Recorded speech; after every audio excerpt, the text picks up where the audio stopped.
Motorhead Garage, brought to you by Dragonfire Tools. Quality tool storage for your shop or garage. Thanks for tuning in to Motorhead Garage, presented by DragonfireTools.com. Now, with vehicles, any vehicle, the rubber seals are the first thing to go. We all know that, Danny.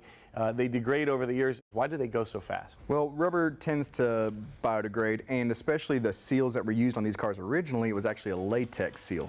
A lot of people don't know latex is a natural material and it biodegrades quick. So replacing your rubber seals can be tricky, especially on a street rod like this. How can steel rubber make it more simple? Yeah, you know, replacing them can be tricky because you're trying to find the right fit. It's very specific sometimes. So if you're working on a car, what we have done is made custom on-demand catalogs. So if you've got a 33 Ford, we can send you a catalog for a 33 Ford with the bits and pieces that we offer for it.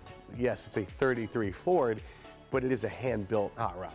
Exactly. So this is a fiberglass car. The chassis is not steel. It's not from 1933. The OEM parts won't fit it exactly like it would on a original 1933. So you're going to have to find seals that work for this car.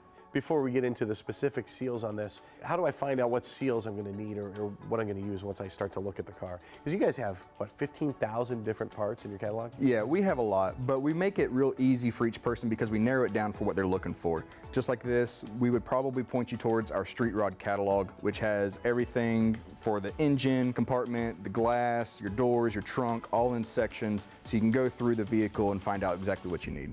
And then once I have a general idea, what's my next step? You know you're going to work on the radiator and the cowl and your door glass, then you can get that catalog. You can figure out what size of seal you need. That's a little bit of a tricky part, but we've got some tips that can help you figure that out. And then we can even send you samples so you can test fit. And sample packs cost nothing, right? Yeah, free sample packs. You know, you just tell us what you're working on as far as like, I want to put a hood decal on. We'll send you a sample pack for that. Well, I want that and the doors. We'll send you both. And it's just a real easy way to get a little piece of the product, test fit it, make sure it seals right, not too much, and then you can get some seal. So let's look at this vehicle in particular and maybe some of the common areas where seals start to go bad and where seals are used. A lot of folks think about the windows, but they don't think about the rest of the car. Yeah, so like I mentioned, you know, from the radiator and the cowl, you've got a seal. You know, originally those keep fumes out of the cowl vent. The cowl vent's not in this vehicle like it was originally. Even stuff like the headlights, the mounting pads for those, the side mirrors. Since this is a convertible, you've got a header bow, which goes across the top of your windshield. You've got the windshield gasket, your belt line or window felts, the fuzzies, your door seal. So there's a lot of rubber, and then you know, your trunk, your bumpers, all those things are in that catalog and are parts that you're going to need to make it weatherproof. So it's easy enough to find a seal that you have there, maybe cut a sample off of it or something and compare it to the sample kit or something in the catalog. But what about like the trunk of this now? There's no seal back here, and just by eyeballing it, you can't tell exactly what you need. So if we want to add one, how can I tell what I need there? I can't tell just by eyeballing it. Yeah, so this piece has a flange that goes down in here. So one thing that we suggest is taking a piece of putty, sticking it down in the channel, closing the trunk or door, and then that will give you a mold of what that gap size is. You can then take that, get a measurement off of it, and you can see where that channel hits, and then you can take your measurement. Maybe you go a 1/16 inch over, but that'll be what gap size you're trying to fill. Well, that's one place we want to seal where we didn't have one. And you noticed a couple of things here when you were looking at the car over here. And of course, anybody can see that one on the A-pillar there.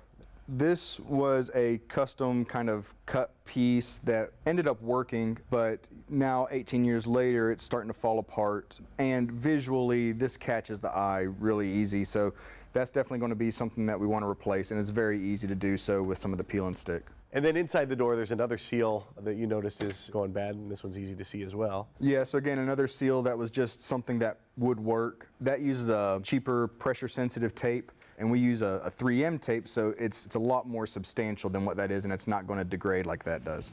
Gotcha. Well, we're going to be working on that next time we see Danny in steel rubber here on Motorhead Garage, presented by DragonfireTools.com.